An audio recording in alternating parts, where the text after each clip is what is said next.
Welcome back, everybody. In this edition of Operations 101, we're going to be taking a look at switching one of the more common industries on the modern rail scene today, and that's an LPG dealer.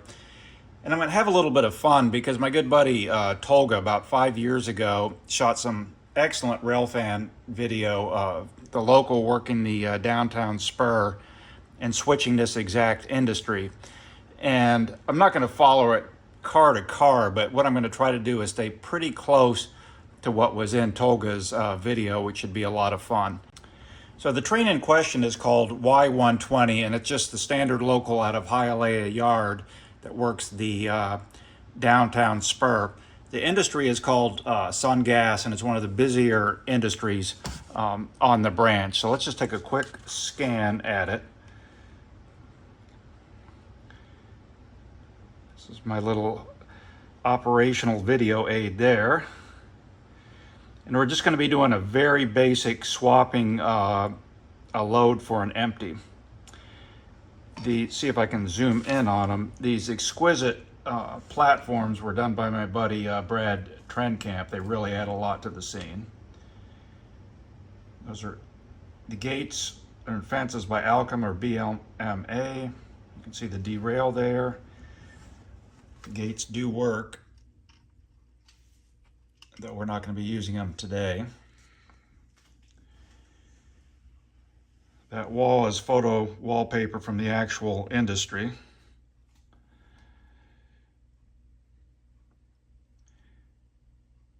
And some interesting painting on the rail. And that's 30th Avenue. I don't have the grade crossings working yet. That's on a short list to get to sooner rather than later, but this is just a quick panorama of where we're going to be working today. Here's a map of the downtown spur to help you get oriented and at least keep in your mind where we are as we work through the op session today. The spur is a 3.5 mile long branch, runs east-west. This is about where the airport would be. This is the CSX main tri-rail, and the branch splits off here, and this is the Miami River about here. So the train comes down the branch, and about a mile in is where Sungas is. And at this point, you're running due east towards downtown. So the train's going to come down to the end of the branch, run around the train, and then come back and work Sungas. So just to keep things in mind, you're looking at about a 3.5 mile run each way. And to further help you get a little bit oriented in terms of where we are as we work this job, let's just take a quick look at the track plan. And essentially the spur is a straight line, 3.5 miles east to west. And in order to fit it into a small square room, I've had to wrap it around. It would have been nice to have a 100-foot wall to put this on, but that's not the world we live in. This is the CSX main, right here, and the spur branches off. And we are now heading east. And about a mile down is where you hit Sungas. And this is going to be the subject of the video today. In order to work it, the train has to go all the way to the end, to the runaround track, run around the train, and then come back so he can do his push, pull, shove moves. So that's where we are on the layout in terms of what we're going to be doing today. So I'm going to bring him around here, and I'm going to assume that he has already worked Miami iron and metal and ferrous processing and trading. So that work is done, and then he's going to come on the scene here and just pull into view. Now keep in mind, he cannot work Sungas on this leg because the turnouts are facing the wrong way. He's gonna have to work it on the way back, but let's just get him into the scene.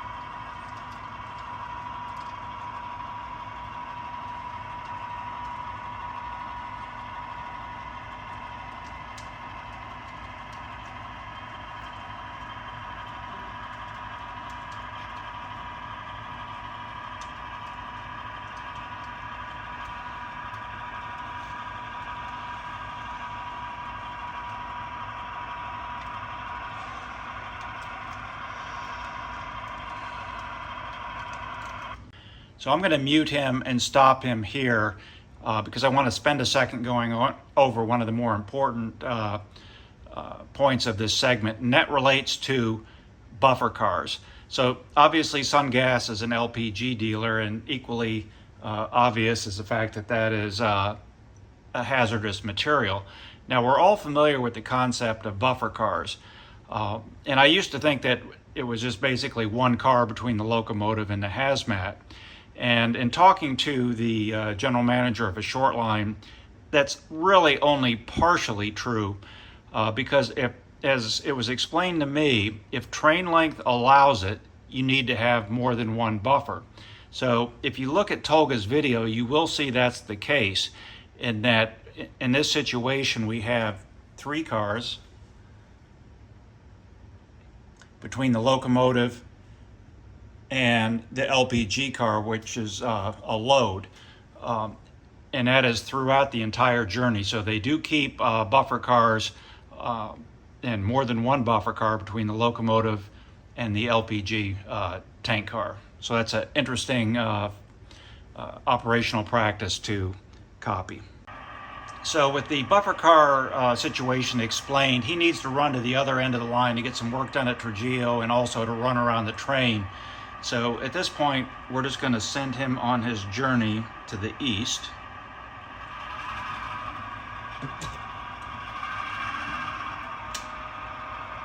So he can get his work done down there.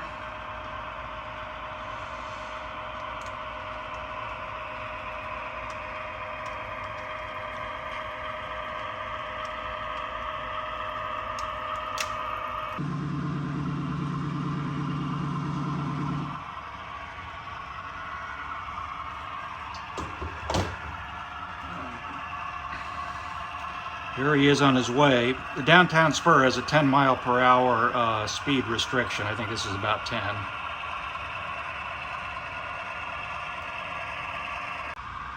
Here we are at 13th Avenue.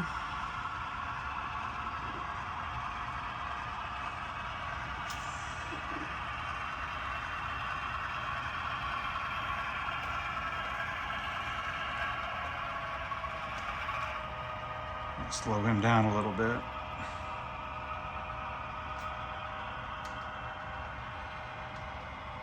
Here's your 3 buffer cars. If that thing blows, I don't think the residents will be safe, but at least the engineer will be, and the crew. So here we are at the end of the branch at the runaround track. So he is running around his train. So I'm going to bring him up.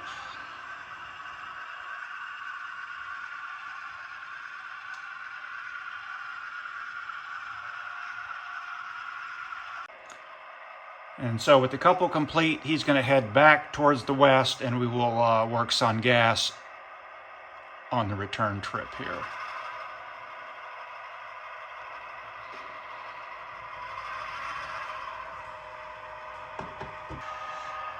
And there's a loaded LPG car in the middle with his 4 scrap guns for buffers.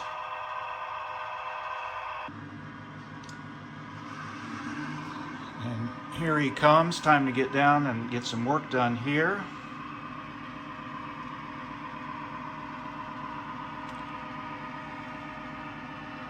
And what I'm going to do is use the empty as a handle. So he's going to grab the empty first and then spot the load. So let's just pull him up.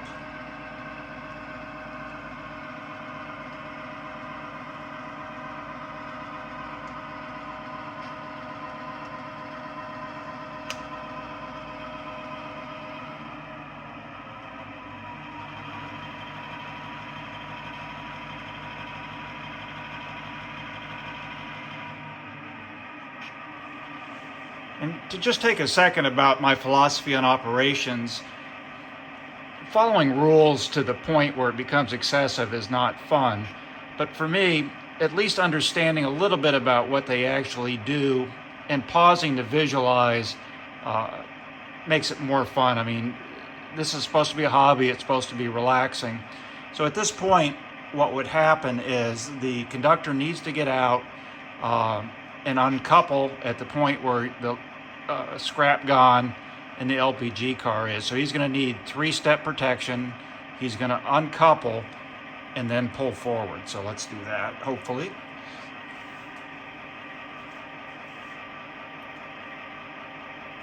Got it.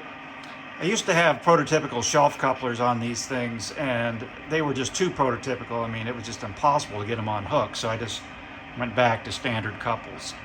So now we've uncoupled the cars, we need to pull forward and clear the turnout.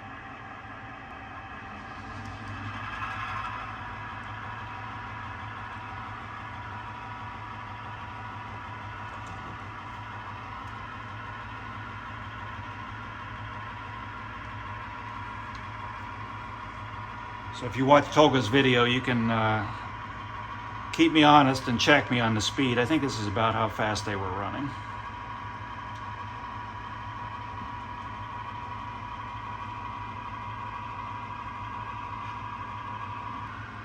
And the conductor and engineer will be communicating at this point. The engineer has no clue where he is as far as clearing that turnout.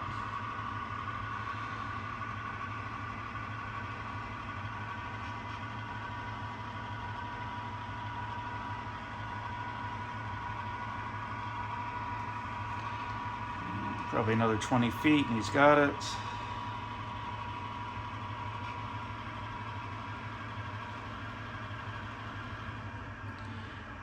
And there we go.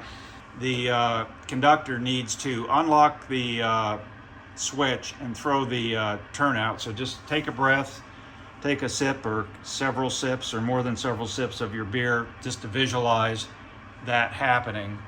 And then we're going to throw the switch.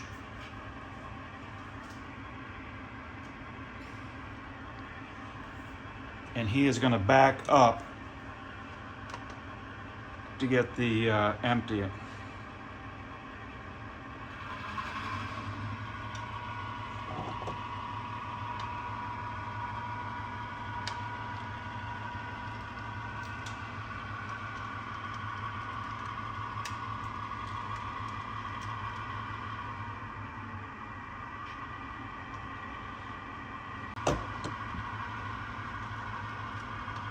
Easy does it.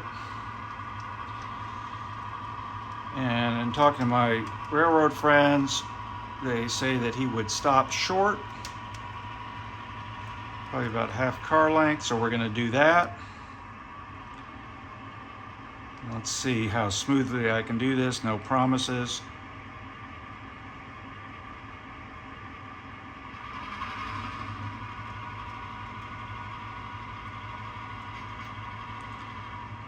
Got it. So the conductor will ask for a 3-step, and also when talking to my railroad friends, they made a good point. The handbrakes need to be released, but you do not do that until you've made the couple. I was a little bit unclear on that. So we're going to take another pause, another sip of beer, and allow a few seconds for them to release the handbrakes on this empty here. Okay, that's good enough. Now let's get him out of here.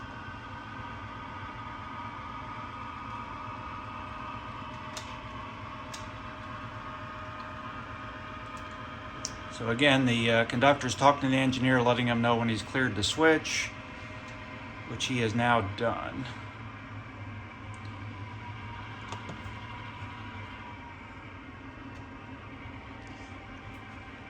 We're now going to go get the load.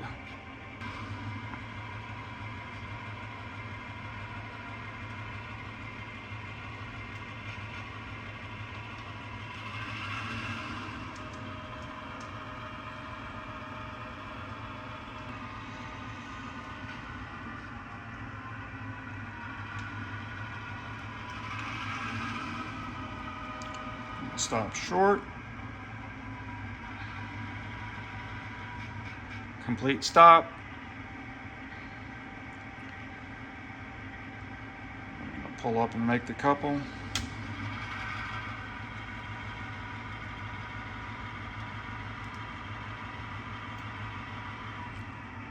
Got it. And once again, he will ask for 3-step protection.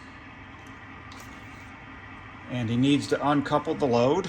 I'm going to do that here.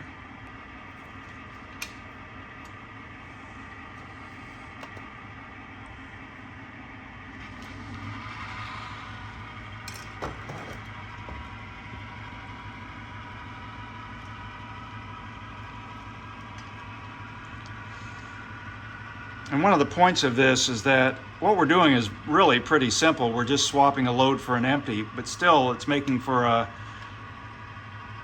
relaxing evening operating session for half hour at least.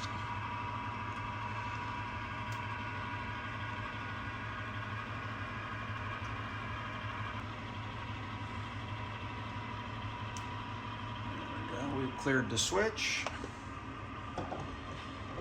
Again, we have to allow a little bit of time for this thing to, for them to do their job and for him to flip it back.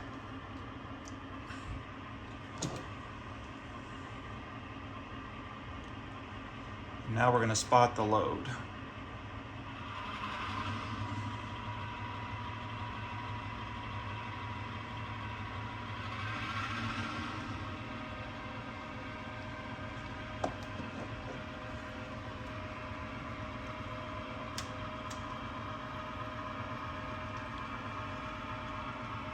Just going to put him in front of the first loading platform that Brad made for me.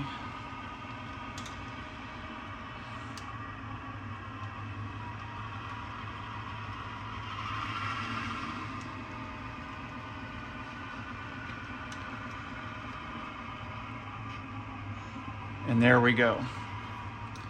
And once again, and talk to my railroaders, remember, they have to set the handbrake. They will do it before uncoupling the car, which makes sense when you think about it. So he's going to ask for 3-step, and he is going to need some time to set the handbrake on this loaded car of LPG.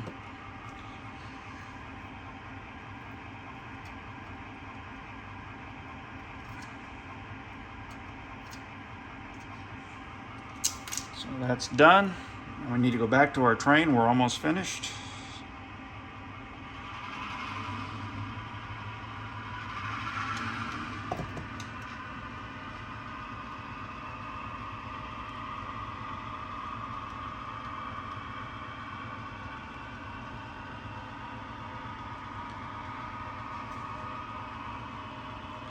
I think this is going to be pretty close to the exact time that the prototype took on Tolga's video.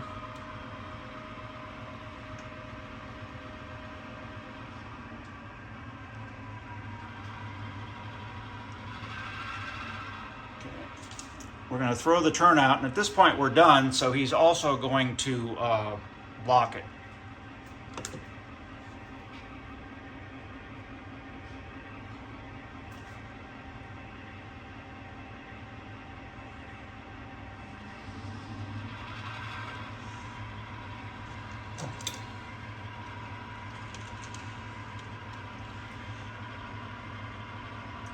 Head back to our train here, almost done.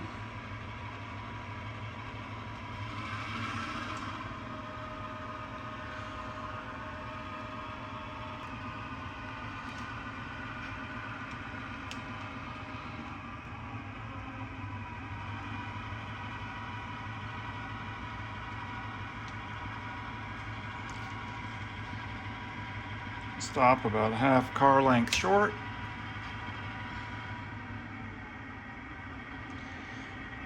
Move in for the couple.